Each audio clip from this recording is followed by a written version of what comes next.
എല്ലാവർക്കും നമസ്കാരം. സ്പൈസ് ട്രഷേഴ്സിലേക്ക് സ്വാഗതം. ഇന്ന് ഞാൻ നിങ്ങളുമായി ഷെയർ ചെയ്യാൻ പോകുന്നത് ഇടിയപ്പത്തിന്റെയും വെജിറ്റബിൾ കറിയുടെ റെസിപ്പിയാണ്.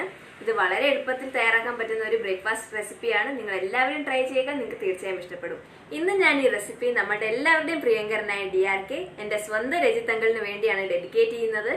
നിങ്ങൾക്ക് എന്റെ വീഡിയോസ് ഇഷ്ടമാവുകയാണെങ്കിൽ please like, share and subscribe to my channel. So നമുക്ക് വീഡിയോ സ്റ്റാർട്ട് ചെയ്യാം.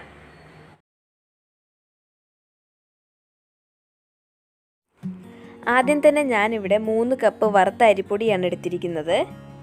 ഇതിലേക്ക് ആവശ്യത്തിനുള്ള ഉപ്പും കൂടി ഒന്ന് ആഡ് ചെയ്ത് കൊടുക്കുക. ഇനി ഈ മാവ് കുഴയ്ക്കാനായിട്ട് ആവശ്യമായ ചൂടുവെള്ളം ഒഴിച്ച് നന്നായിട്ട് മിക്സ് ചെയ്യാം.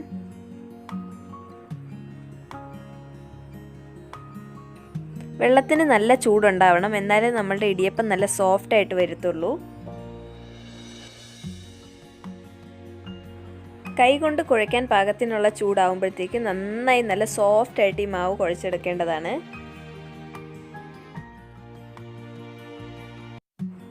ഞാനിവിടെ ഈ ടൈപ്പിലെ സേവനാഴിയാണ് യൂസ് ചെയ്തിരിക്കുന്നത്. ഇനി ഇതിലേക്ക് നമ്മുടെ ഇടിയപ്പത്തിൻ്റെ സാധാരണ ചെറിയ ഹോൾസുള്ള ചില്ലിട്ട് കൊടുത്തിട്ടുണ്ട്. നോക്കൂ, നമ്മൾ ഈ മാവ് നല്ല സോഫ്റ്റ് ആയിട്ട് കുഴച്ചെടുത്തിട്ടുണ്ട്. ഇനി ഈ മാവിനെ നമ്മുടെ സേവനാഴിയിലേക്ക് നന്നായി ഫില്ല് ചെയ്ത് കൊടുക്കാം. ഇതുപോലെ തന്നെ അത് ഫുള്ളായിട്ട് നിറച്ച് കൊടുക്കുക സേവനാഴിയിലേക്ക്. എന്നിട്ട് നല്ല ടൈറ്റായിട്ട് അത് ക്ലോസ് ചെയ്തതിന് ശേഷം നമുക്ക് ഇടിയപ്പം പ്രിപ്പയർ ചെയ്തെടുക്കാം.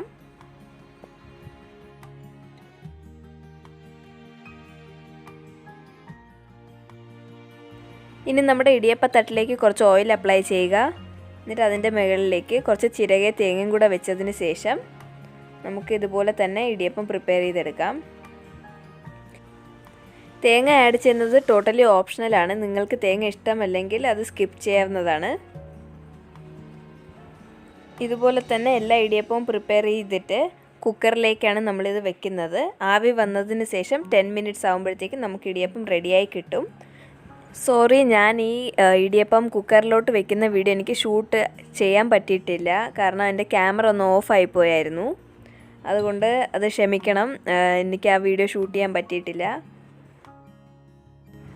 ഒരു 10 മിനിറ്റ്സിന് ശേഷം നല്ല ചൂടും അതുപോലെ തന്നെ നല്ല സോഫ്റ്റ് ആയിട്ടുള്ള ഇടിയപ്പം റെഡിയായി കഴിഞ്ഞിരിക്കുകയാണ്. ഇനി നമുക്കിതിൻ്റെ കൂടെ കഴിക്കാനായിട്ടുള്ളൊരു ടേസ്റ്റി ആയിട്ടുള്ളൊരു വെജിറ്റബിൾ കറി എങ്ങനെയാണ് തയ്യാറാക്കുന്നതെന്ന് നോക്കാം. ഇനി വെജിറ്റബിൾ കറിക്ക് ആവശ്യമായ സാധനങ്ങൾ എന്തൊക്കെയാണെന്ന് നോക്കാം. ഞാനിവിടെ ഒരു medium size beetroot, 2 medium size potato, പിന്നെ ഒരു സവാളയാണ് എടുത്തിരിക്കുന്നത്. അതിനുശേഷം തേങ്ങാപ്പാലിനായിട്ട് ഒരു 1/2 കപ്പ് തേങ്ങയാണ് ഇവിടെ എടുത്തിരിക്കുന്നത്, ചിരകിയത്.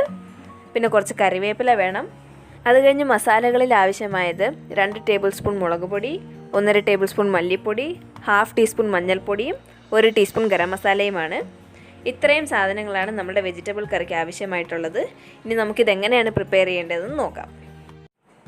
ഇനി ഒരു ചീനച്ചട്ടിയിലേക്ക് കുറച്ച് എണ്ണ എടുക്കുക. എണ്ണ ചൂടായതിന് ശേഷം അതിലേക്ക് 1 ടീസ്പൂൺ കടുക് ആഡ് ചെയ്ത് കൊടുക്കുക. കടുക് ഒന്ന് പൊട്ടി വരുമ്പോഴത്തേക്കും അതിനകത്തേക്ക് നമ്മൾ എടുത്ത് വെച്ചിരുന്ന കുറച്ച് കറിവേപ്പില ആഡ് ചെയ്ത് കൊടുക്കുക. അതിനുശേഷം ഇതിലേക്ക് നമ്മൾ എടുത്ത് വെച്ചിരുന്ന വെജിറ്റബിൾസ് ആഡ് ചെയ്ത് കൊടുക്കുക. ഞാനിവിടെ ഒരു സവാള, 2 മീഡിയം സൈസ് പൊട്ടാറ്റോ, പിന്നെ ഒരു മീഡിയം സൈസ് ബീട്രൂട്ടും കൂടിയാണ് ഞാനിവിടെ എടുത്തിരിക്കുന്നത്. ഇതെല്ലാം കൂടി ഇതിലേക്ക് ആഡ് ചെയ്ത് കൊടുത്തിട്ട് നന്നായി മിക്സ് ചെയ്തെടുക്കാം. എല്ലാ വെജിറ്റബിൾസും കൂടി നന്നായി നമുക്ക് വഴറ്റിയെടുക്കണം. എന്നിട്ട് അതിലേക്ക് ഏകദേശം 1 കപ്പ് വെള്ളം ആഡ് ചെയ്ത് കൊടുക്കുക. വെള്ളം ആഡ് ചെയ്തതിന് ശേഷം ഈ വെജിറ്റബിൾസ് എല്ലാം നന്നായി വേവിച്ചെടുക്കണം.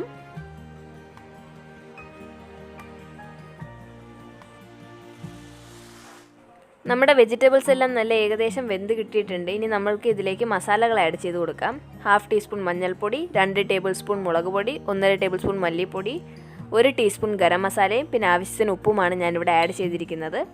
എന്നിട്ട് ഇതെല്ലാം കൂടി നന്നായി മിക്സ് ചെയ്ത് കൊടുക്കുക. ബീട്രൂട്ട് ആഡ് ചെയ്തിട്ടുള്ളത് കൊണ്ട് നമ്മുടെ കറിക്ക് നല്ലൊരു റെഡ് കളറാണ്. ഇനി ഞാൻ ഇതിലേക്ക് 1 കപ്പ് തേങ്ങാപ്പാലാണ് ആഡ് ചെയ്ത് കൊടുക്കുന്നത്. തേങ്ങാപ്പാൽ ആഡ് ചെയ്യുമ്പോൾ ഇതിനൊരു പ്രത്യേക ഫ്ലേവറാണ്. നിങ്ങൾക്ക് തേങ്ങാപ്പാൽ ഇഷ്ടമല്ലെങ്കിൽ സ്കിപ്പ് ചെയ്യാവുന്നതാണ്. തേങ്ങാപ്പാൽ ഇല്ലാതെയും ഈ കറി തയ്യാറാക്കാവുന്നതാണ്. പക്ഷെ ഞാനിവിടെ തേങ്ങാപ്പാൽ ആഡ് ചെയ്തിട്ടുണ്ട്. അഥവാ നിങ്ങളുടെ കയ്യിൽ തേങ്ങാപ്പാൽ അവൈലബിൾ അല്ലെങ്കിൽ നിങ്ങൾക്ക് പശുവിൻ പാൽ വേണമെങ്കിലും യൂസ് ചെയ്യാവുന്നതാണ്. തേങ്ങാപ്പാൽ ആഡ് ചെയ്തതിന് ശേഷം ഒരുപാട് നേരം നമുക്കിത് തിളപ്പിക്കേണ്ട ആവശ്യമില്ല. നമ്മുടെ കറി റെഡിയായി കഴിഞ്ഞിരിക്കുകയാണ്. ഇനി നമുക്കിത് സെർവ് ചെയ്യാം. അങ്ങനെ നമ്മുടെ സ്വാദിഷ്ടവും അതുപോലെ തന്നെ വളരെ എളുപ്പത്തിൽ തയ്യാറാക്കാൻ പറ്റിയ വെജിറ്റബിൾ കറി റെഡിയായി കഴിഞ്ഞിരിക്കുകയാണ്. ഇനി ഇത് നമ്മൾ തയ്യാറാക്കിയ ഇടിയപ്പത്തിൻ്റെ കൂടെ സെർവ് ചെയ്യാം. ഫൈനലി നമ്മുടെ ചൂട് ഇടിയപ്പവും സ്വാദിഷ്ടമായ വെജിറ്റബിൾ കറിയും റെഡിയായി കഴിഞ്ഞിരിക്കുകയാണ്. ഇത് വളരെ എളുപ്പത്തിൽ തയ്യാറാക്കാൻ പറ്റിയൊരു നാടൻ ബ്രേക്ക്ഫാസ്റ്റ് റെസിപ്പിയാണ്. നിങ്ങളെല്ലാവരും ട്രൈ ചെയ്യുക, നിങ്ങൾക്ക് തീർച്ചയായും ഇഷ്ടപ്പെടും. നിങ്ങൾക്ക് എൻ്റെ വീഡിയോസ് ഇഷ്ടമാവുകയാണെങ്കിൽ പ്ലീസ് ലൈക്ക് ആൻഡ് ഷെയർ. പിന്നെ ആരെങ്കിലും എൻ്റെ ചാനൽ ഇതുവരെ സബ്സ്ക്രൈബ് ചെയ്തിട്ടില്ലെങ്കിൽ please subscribe and support me. Thank you so much for watching my video.